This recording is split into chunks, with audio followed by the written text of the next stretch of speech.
What if the most profound goodbyes aren't spoken in words, but are instead whispered in the quietest shifts of behavior and energy?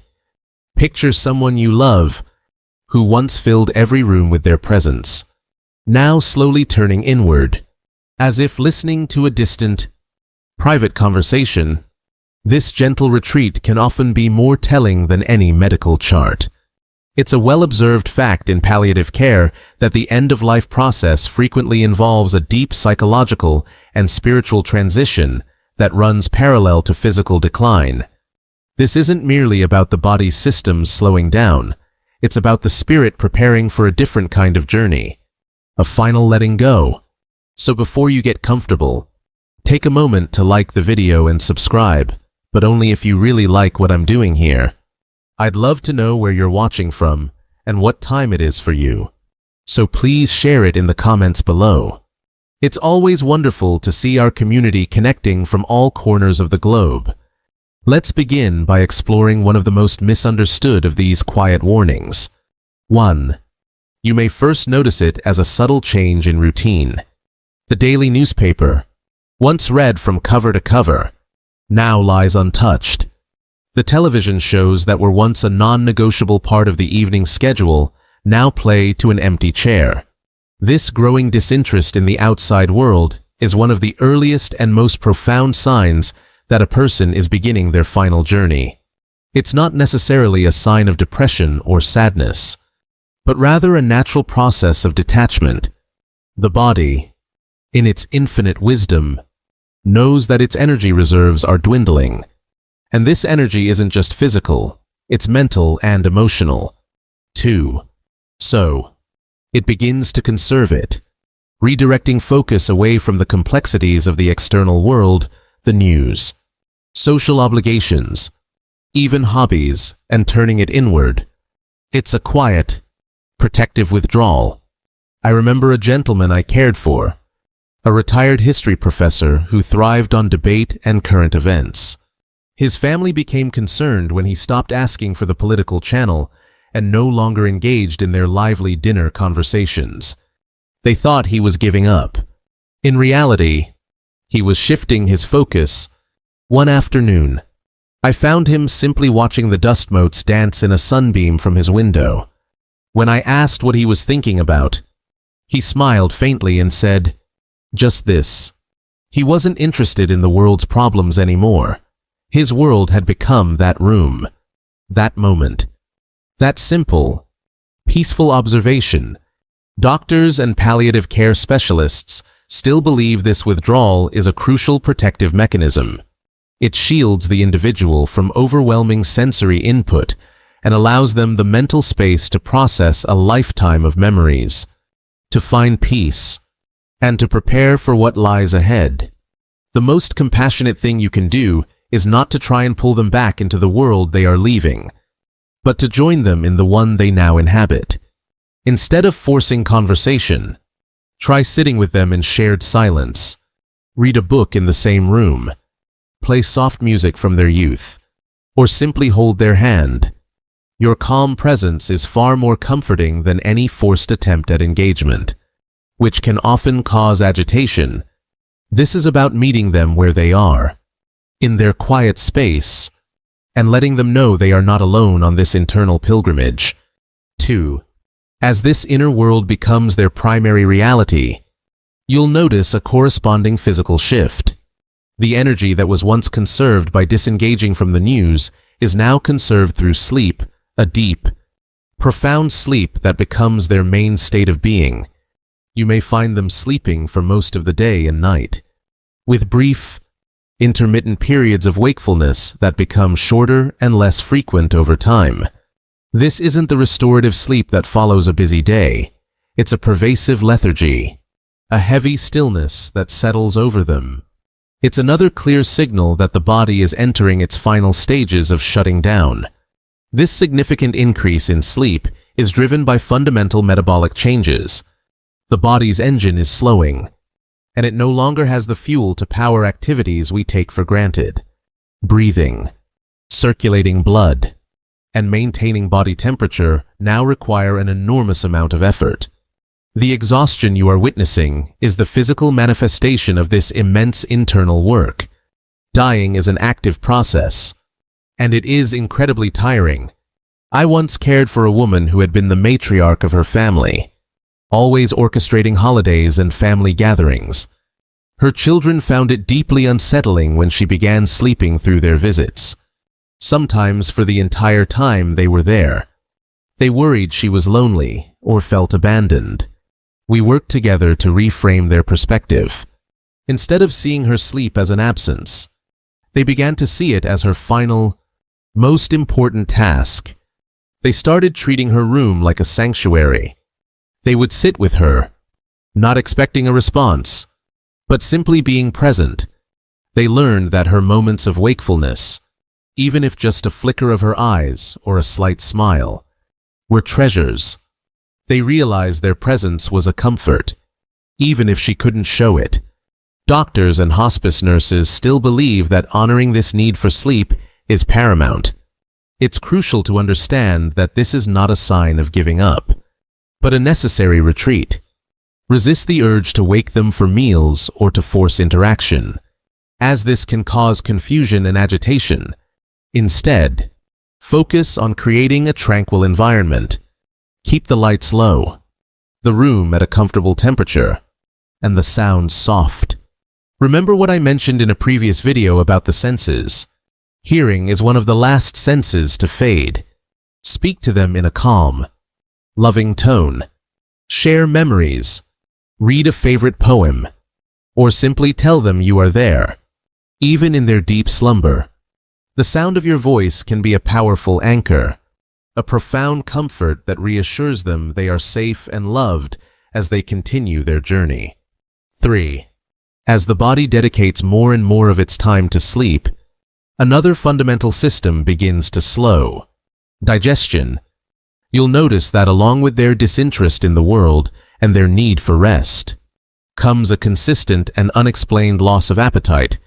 Mealtimes, once a source of connection and pleasure, can become a source of stress and worry. You might prepare their favorite meal, only to have it sit untouched. They may take 1 or 2 small bites and then push the plate away, not out of stubbornness, but because the body is sending a clear message.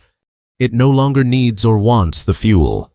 This is one of the most difficult signs for families to accept, because for our entire lives, we equate food with life, love, and care. But in the final year, this equation changes. The body, preparing for its final shutdown, no longer has the ability to process food efficiently. The digestive system, including the stomach, intestines, and liver, is slowing down. The energy required to break down a meal is immense, and that energy is now needed for more vital functions, like breathing. To the dying person, the feeling of hunger simply disappears. Furthermore, their senses of taste and smell are often diminishing, making food seem bland and unappealing.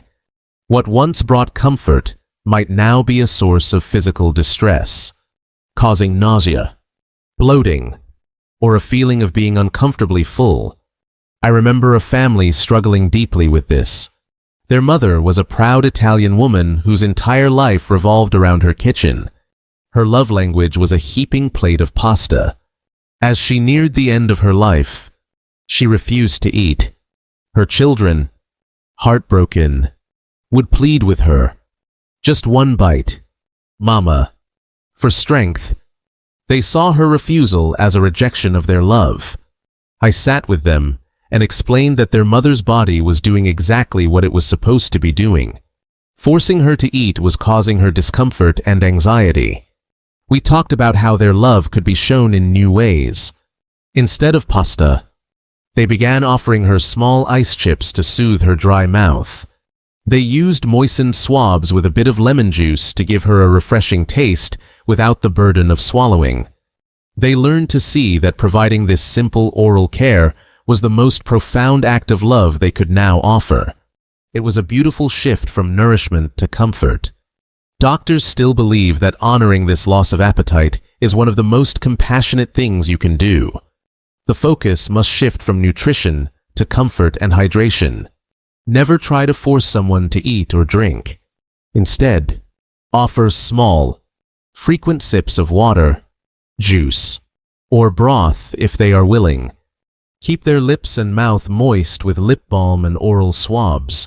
This prevents the discomfort of a dry mouth and shows you are attending to their needs. Remember the principle we discussed earlier about meeting them where they are. This applies perfectly here. You are no longer trying to sustain the body for a long life. You are comforting the body as it completes its final, sacred work. 4. As the body's physical systems conserve energy, withdrawing from the demands of digestion and activity, the brain also undergoes a profound transformation. This is where you may witness some of the most startling and emotionally challenging shifts, sudden or uncharacteristic changes in mood and personality. A person who was once gentle and patient may become irritable, lashing out with uncharacteristic frustration. Conversely, someone who spent their life burdened by anxiety might suddenly display a serene, almost detached calmness that seems entirely new. This isn't a deliberate change in character. It's a direct result of the physiological processes unfolding within. The brain is exquisitely sensitive to changes in the body's chemistry. Reduced oxygen flow, electrolyte imbalances from dehydration and poor nutrition, and the side effects of medications can all contribute to these unpredictable states. You might find your loved one experiencing episodes of confusion, paranoia, or vivid dreams that they struggle to separate from reality. These moments can be interspersed with periods of surprising lucidity, where they are entirely themselves, creating a confusing and often painful emotional roller coaster for everyone involved. I remember working with the family of a retired judge, a man known his entire life for his formidable logic, emotional restraint, and unwavering composure. In his final months, he began to exhibit behaviors that bewildered his children. He would accuse his beloved daughter of hiding his wallet, only to become incredibly tender moments later, weeping as he recounted a memory from her childhood. One day, he was calm and lucid. The next, he was agitated and convinced it was 1965. His family felt like they were losing the man they knew long before he was physically gone. Our work focused on helping them understand that these were not rational actions. This was his brain struggling to function under immense physiological stress. They learned not to argue with his reality, but to enter it with compassion. When he was anxious about his wallet, they would say, "It must be so worrying to feel like something is missing. Let's look for it together," which would calm him far more than insisting he was wrong. They learned to cherish his lucid moments as unexpected gifts. Doctors still believe that the key to navigating this stage is non-confrontation and constant reassurance. Arguing with someone who is confused or paranoid only increases their fear and agitation. Instead, respond to the emotion behind their words. If they are scared, reassure them that they are safe. If they are sad, offer comfort. Creating a stable, calm, and predictable environment is crucial. This is a time to simplify routines, reduce noise, and speak in a soft, clear voice. It's about building a fortress of safety around them as their own internal world becomes fragmented. These personality changes can be heartbreaking, but they are a fundamental part of the journey. By responding with patience and understanding, you are providing an anchor of love in their sea of confusion. And then, amidst the unpredictable fog of confusion, you learn to navigate. Something else may begin to emerge, a form of communication that feels different, more purposeful, and profoundly symbolic. You may hear your loved ones start speaking about taking a journey. They might insist they need to pack their bags, find their passport, or get ready to catch a train. Sometimes, they speak about going home, even when they are sitting in the house they've lived in for 50 years. This isn't just disorientation, it's often the soul's way of articulating its preparation for the final passage. At the same time, you may find them interacting with people who aren't there.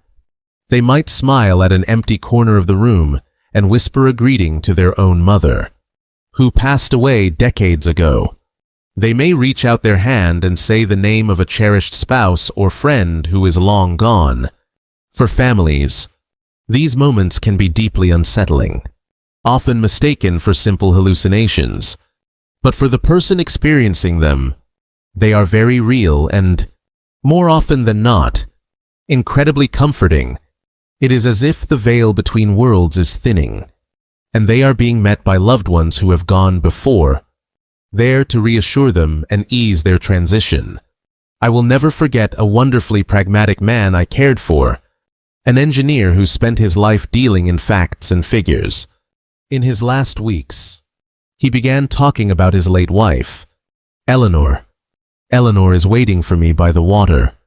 He'd say with a calm certainty, I just need to finish my work here. His son, also an engineer, initially tried to correct him with gentle logic. Dad, Mom is gone. We're not near any water. But he soon realized this wasn't a conversation about facts. It was a conversation about faith and readiness. He learned to ask instead, is she okay? Tell her you'll be there soon. The relief on his father's face was immeasurable. He felt seen, understood, and validated in his sacred experience. Doctors and hospice care experts still believe that the most compassionate response to this phenomenon is not to reorient the person to our reality, but to listen with an open heart.